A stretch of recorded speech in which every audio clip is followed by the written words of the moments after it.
Welcome to my kitchen. Today I'm making a healthy Greek chicken bowl for dinner. I'm a cardiology nurse practitioner, not a chef.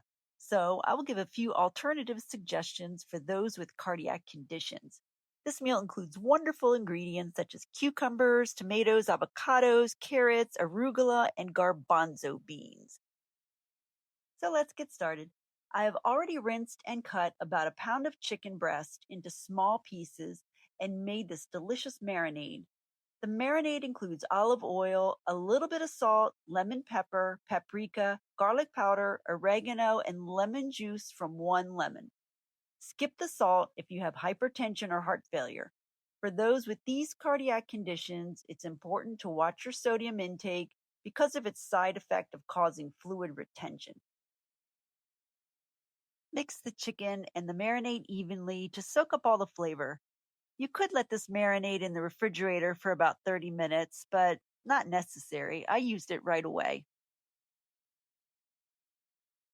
Now get out a frying pan and add some olive oil and heat it up. Cook the chicken thoroughly until the sides are brown.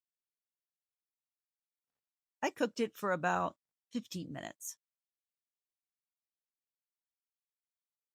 I'm making white rice for my recipe, but more healthy options would be to use brown rice or quinoa. I'm enlisting the help of my husband to cut up the vegetables. Cut a cucumber and a tomato into small pieces.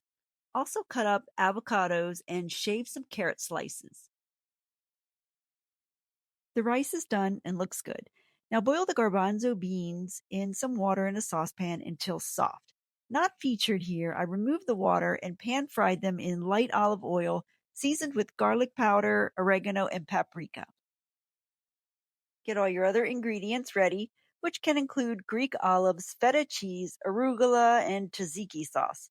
For my cardiac patients, no olives for you, and go light on the feta cheese because they are loaded with salt.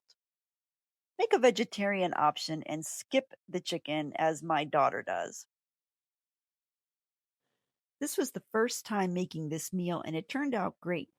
Beware that this recipe did utilize a lot of pots and pans, but did make enough for leftovers.